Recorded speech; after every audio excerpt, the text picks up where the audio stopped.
Mi hermana gritó, «Tú no tienes nada», frente al notario, pero él mostró mi cláusula final. Capítulo 1. El grito que cambió todo. La mañana del 15 de noviembre, mientras las campanas de la Catedral de Guadalajara resonaban en la distancia, nunca imaginé que las palabras de mi hermana Carmen me perseguirían para siempre. Tú no tienes nada, Esperanza. Absolutamente nada. Sus gritos llenaron la elegante oficina del notario Jiménez, ubicada en el centro histórico de la ciudad. El aire acondicionado zumbaba débilmente, pero el calor de la tensión familiar era sofocante. Estaba ahí, sentada en una silla de cuero gastado, observando cómo Carmen gesticulaba dramáticamente frente al escritorio de caoba. Sus uñas rojas apuntaban acusadoramente hacia los documentos que el notario había extendido cuidadosamente. Mi hermana mayor, siempre tan segura de sí misma, llevaba puesto su traje negro más elegante, como si fuera un funeral. Tal vez, en cierto modo, lo era. Señora Carmen, por favor, permítame terminar de leer el testamento, murmuró el notario Jiménez, ajustándose los anteojos sobre su nariz respingada. Era un hombre mayor, con canas perfectamente peinadas y una voz que transmitía décadas de experiencia en asuntos legales. Sus dedos arrugados pasaban las páginas con cuidado, como si cada hoja fuera un tesoro frágil. Carmen se giró hacia mí, sus ojos marrones brillando con una mezcla de triunfo y desprecio. ¿Ves, Esperanza? Papá sabía exactamente quién merecía heredar la hacienda. Yo fui quien lo cuidó todos estos años mientras tú vivías tu vida bohemia en Ciudad de México, persiguiendo sueños imposibles como artista. Sus palabras me dolieron más de lo que esperaba. Era cierto que había elegido seguir mi pasión por la pintura, mudándome a la capital a los 25 años. Pero también era cierto que había regresado cada fin de semana durante los últimos 5 años, especialmente después de que papá comenzara a mostrar signos de la enfermedad que finalmente se lo llevó. El notario carraspeó, interrumpiendo mis pensamientos. Señoras, hay una cláusula especial que debo leer. Una cláusula que don Ricardo agregó apenas 3 meses antes de fallecer.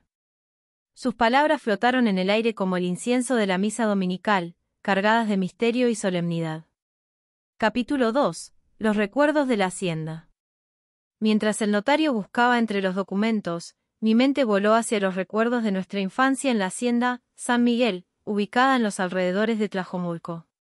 Era una propiedad que había pertenecido a la familia Morales durante 4 generaciones, con sus muros de adobe pintados de blanco y sus techos de teja roja que brillaban bajo el sol jalisciense. Recordé las tardes en que papá nos llevaba a Carmen y a mí a caminar por los campos de agave, explicándonos con orgullo cómo nuestros bisabuelos habían construido el negocio familiar. Esta tierra es nuestra sangre, solía decirnos, mientras señalaba las hileras perfectas de plantas que se extendían hasta el horizonte. Algún día, ustedes la protegerán y la harán crecer. Carmen siempre había sido la hija perfecta, estudiosa, obediente, y completamente comprometida con continuar la tradición familiar. Estudió Administración de Empresas en la Universidad de Guadalajara y, desde los 21 años, había trabajado mano a mano con papá en la administración de la hacienda. Yo, por el contrario, había elegido el arte, algo que papá nunca terminó de entender completamente. Esperanza siempre fue la rebelde, continuó Carmen, dirigiéndose al notario como si yo no estuviera presente. Nunca mostró interés real en los negocios familiares. Prefería pasar horas pintando en su cuarto en lugar de aprender sobre la producción de tequila. Su voz tenía ese tono condescendiente que conocía tan bien, el mismo que usaba cuando éramos niñas y ella se creía superior por ser 3 años mayor. El notario Jiménez nos observó por encima de sus anteojos. Señora Carmen, comprendo su perspectiva, pero es importante que escuchen la totalidad del testamento antes de sacar conclusiones. Sus palabras fueron medidas, profesionales, pero pude detectar un matiz de curiosidad en su voz. Me acomodé en la silla, sintiendo como la tela de mi vestido azul se pegaba ligeramente a mi espalda debido al nerviosismo. El ventilador del techo giraba lentamente, creando sombras danzantes sobre los diplomas enmarcados que decoraban las paredes de la oficina. Afuera, el tráfico de la avenida Hidalgo creaba un murmullo constante, la banda sonora perfecta para esta escena surrealista. Capítulo 3. La confesión inesperada. Señora Esperanza, dijo el notario, girándose hacia mí con una expresión que no pude descifrar. Su padre me pidió que le entregara esto antes de continuar con la lectura oficial. Extendió un sobremanila sellado con mi nombre escrito en la caligrafía temblorosa que papá había desarrollado en sus últimos meses. Carmen se inclinó hacia adelante, sus ojos fijos en el sobre como un halcón observando a su presa. ¿Qué es eso? ¿Por qué Esperanza recibe algo especial? Su voz subió una octava, revelando la primera grieta en su fachada de confianza. Con manos temblorosas, abrí el sobre. Dentro había una carta escrita a mano y una pequeña fotografía que no había visto en años. La imagen mostraba a papá y a mí en mi primer día de clases en la escuela de arte, cuando tenía 18 años. Él tenía su brazo alrededor de mis hombros, y ambos sonreíamos genuinamente. En el reverso, con letra más firme, había escrito, para mi artista valiente, julio de 2018. Comencé a leer la carta en voz alta, mi voz quebrándose ligeramente. Mi querida Esperanza, si estás leyendo esto, significa que finalmente he encontrado el valor para hacer lo que debería haber hecho hace años. Sé que Carmen ha trabajado duro en la hacienda, pero también sé que tú nunca dejaste de amarla, a pesar de haber elegido un camino diferente. Carmen se levantó bruscamente de su silla. ¿Qué significa esto? Papá no puede haber cambiado de opinión en el último momento. Su rostro se había enrojecido, y pude ver las venas marcándose en su cuello. Permítame continuar, dije, sintiendo como mi corazón latía aceleradamente. Durante todos estos años, observé cómo regresabas cada fin de semana, no por obligación, sino por amor. Observé cómo pintaba los atardeceres de nuestra hacienda desde la ventana de tu antiguo cuarto, capturando la belleza que yo había olvidado ver. Observé cómo te sentabas conmigo en mis noches de insomnio, leyéndome poemas de Octavio Paz cuando las palabras se me escapaban. El silencio en la oficina se volvió palpable.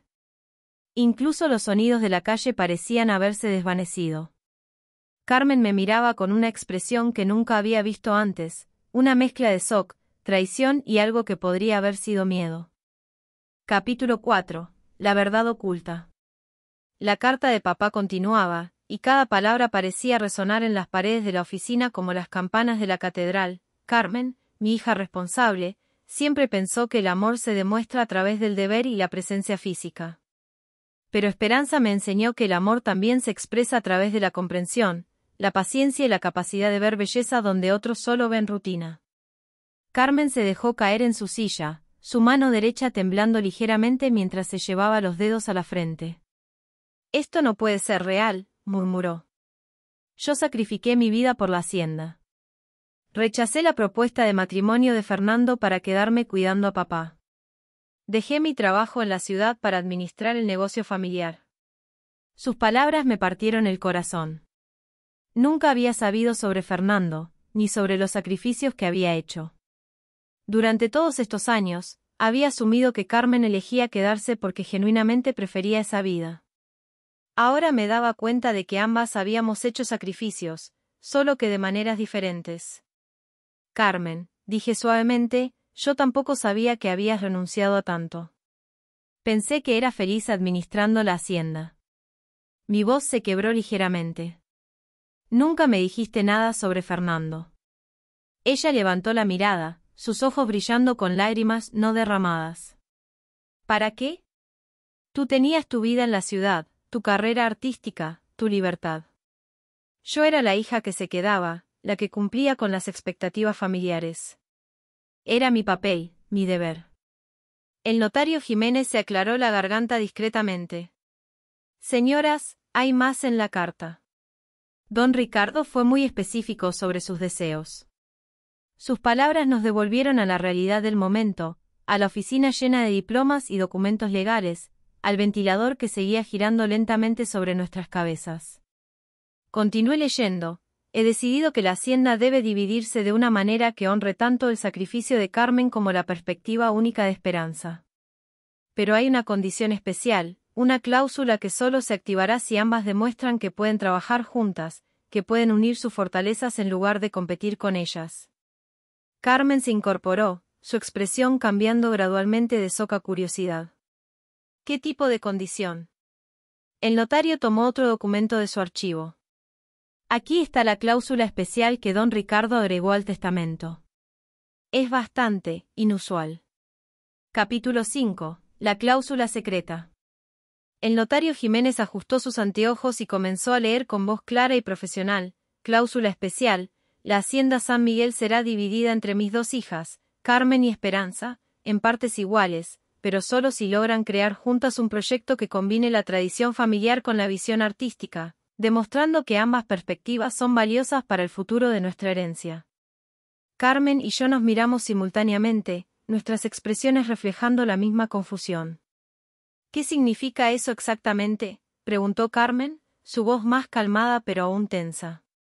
Significa, continuó el notario, que tienen 6 meses para desarrollar un proyecto conjunto que demuestre cómo pueden fusionar la administración tradicional de la hacienda con elementos artísticos y culturales. Si no lo logran, la propiedad será vendida y el dinero será donado a la Fundación de Artes de Guadalajara. Sentí como si el aire hubiera sido succionado de la habitación. Papá había encontrado la manera perfecta de forzarnos a confrontar nuestras diferencias y trabajar juntas. Era brillante y frustrante al mismo tiempo. Esto es manipulación, dijo Carmen, pero su voz carecía de la convicción anterior. Papá nos está obligando a colaborar desde la tumba. Tal vez, respondí, sorprendiéndome por mi propia calma. Pero también nos está dando la oportunidad de conocernos realmente, de entender los sacrificios que ambas hemos hecho. El notario continuó, don Ricardo fue muy específico sobre el tipo de proyecto que esperaba. Debe ser algo que beneficie tanto a la comunidad local como a la preservación de las tradiciones familiares. Sugirió la posibilidad de convertir parte de la hacienda en un centro cultural, combinando la producción tradicional de tequila con talleres de arte y exposiciones. Carmen se levantó y caminó hacia la ventana, observando el tráfico de la tarde en las calles de Guadalajara. Las luces de los automóviles comenzaban a encenderse, creando un río de luz amarilla que se extendía hasta el horizonte. Un centro cultural, murmuró, como si estuviera probando las palabras. Nunca pensé en algo así. Pero tiene sentido, dije, sintiendo como una idea comenzaba a formarse en mi mente.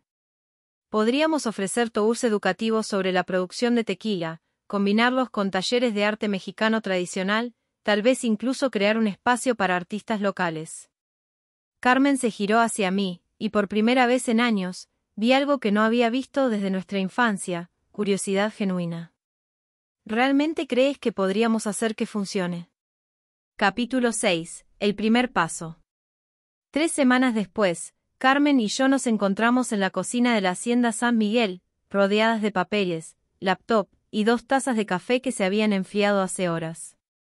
La mesa de madera maciza donde solíamos desayunar de niñas ahora estaba cubierta de planos arquitectónicos, presupuestos y notas garabateadas en servilletas. Si convertimos el granero sur en un taller de arte, dije, señalando los planos, podríamos mantener la estructura original pero agregar las instalaciones necesarias para cerámica y pintura. Carmen estudió los números en su laptop. Los costos de renovación serían altos, pero si calculamos los ingresos potenciales por tours y talleres. Se detuvo, mordiendo su labio inferior como solía hacer cuando éramos niñas y estaba concentrada. Podríamos recuperar la inversión en 2 años. Era extraño ver a Carmen tan involucrada en algo que no fuera la administración tradicional de la hacienda. Durante las últimas semanas, había mostrado una creatividad que nunca supe que poseía. Sus habilidades organizacionales, combinadas con mi visión artística, estaban creando algo que ninguna de nosotras podría haber imaginado sola. ¿Sabes qué?, dijo Carmen, cerrando la laptop y mirándome directamente. Tengo algo que confesarte. Después de que papá murió, encontré una caja en su escritorio. Estaba llena de recortes de periódicos sobre tus exposiciones en Ciudad de México. Había guardado cada artículo, cada reseña, cada fotografía. Sentí un nudo en la garganta. ¿En serio? Sí. Y había algo más. Cartas que nunca envió, cartas dirigidas a ti, diciéndote lo orgulloso que estaba de tu arte, lo mucho que admiraba tu valentía para seguir tu propio camino. Carmen se levantó y caminó hacia la ventana que daba al campo de agave. Yo también las leí. Y me di cuenta de que había estado celosa de ti todos estos años, no porque papá no me valorara, sino porque tú tuviste el coraje de hacer lo que yo nunca me atreví. Me acerqué a ella, poniendo mi mano en su hombro. Carmen, tú también fuiste valiente. Quedarte, cuidar la hacienda, sacrificar tu propia vida, eso requiere un tipo diferente de coraje. Ella se giró, y por primera vez en décadas, nos abrazamos realmente. No uno de esos abrazos formales de las reuniones familiares, sino un abrazo verdadero, lleno de años de malentendidos y amor no expresado. ¿Sabes qué más encontré?, dijo Carmen, separándose ligeramente. Los bocetos que hiciste de la hacienda cuando tenías 15 años. Papá los había enmarcado y los tenía en su cuarto, junto a las fotos de nosotras de niñas.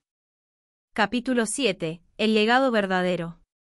6 meses después, el día de la inauguración del Centro Cultural San Miguel, me encontré parada en el mismo lugar donde Carmen había gritado que yo no tenía nada.